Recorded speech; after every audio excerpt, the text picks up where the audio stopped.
Bonjour à tous et bienvenue sur la chaîne de Fit Fight.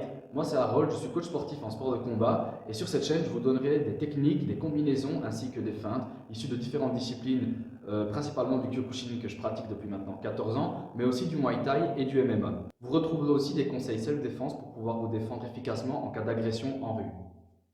Dans cette vidéo, je vais vous présenter les 3 étapes pour effectuer un low kick lourd, c'est-à-dire un low kick qui visera à mettre KO votre adversaire.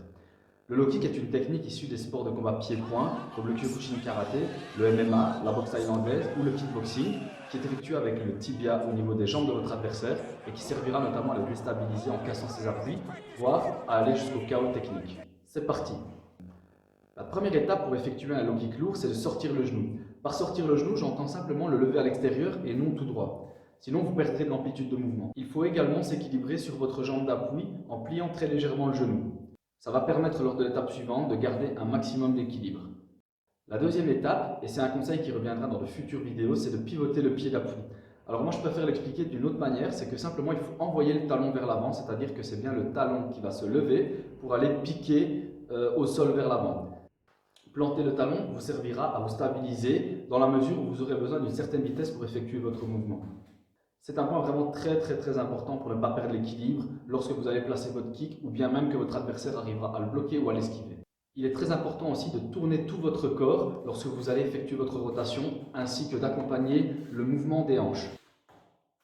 Une erreur fréquente que je constate chez certaines personnes, c'est qu'elles laissent le bassin vers l'arrière, les fesses vers l'arrière et donc leur cou manque un peu de puissance. La troisième étape consistera, lors de la rotation, comme je le disais avant, après avoir tourné votre corps, à détendre la jambe. L'idéal serait de la détendre au moment de l'impact pour créer un maximum de force. Je vais maintenant vous donner un petit conseil supplémentaire pour travailler ce low kick, c'est de vraiment gainer un maximum votre corps au moment de l'impact. Alors ça peut paraître vraiment très anodin, mais c'est ce qui va vous donner un maximum d'efficacité dans votre mouvement, c'est-à-dire que le mouvement, la force au moment de l'impact va être décuplée.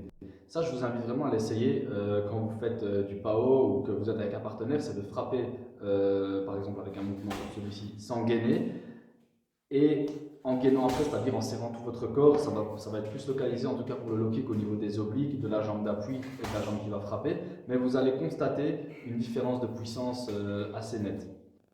J'espère que cette vidéo vous a plu. N'hésitez pas à liker et à commenter si vous avez des questions ou des suggestions de choses que vous aimeriez voir ou apprendre. Sachez également que je donne des cours de sport de combat privés et collectifs sur les régions de Mons et Chapelle-les-Lémont qui se trouvent pas loin de la Louvière. Si cela vous intéresse, je vous laisse mes liens en commentaire. Vous me trouverez sur Instagram et sur Facebook. Dans la prochaine vidéo qui sortira probablement sous 1 à 2 semaines, je préfère ne pas m'avancer, comme ça au moins je suis sûr, on verra comment encaisser un low kick. Donc c'est vraiment très important en sport de combat de savoir donner des coups, mais c'est aussi important de savoir les recevoir. Et le low kick étant un coup de pied très basique, c'est super important de savoir comment l'encaisser. Parce que des low kicks, vous allez en donner, mais vous allez aussi en ramasser. Et si vous ne savez pas les encaisser, ça va devenir compliqué. Donc je vous dis à la semaine prochaine.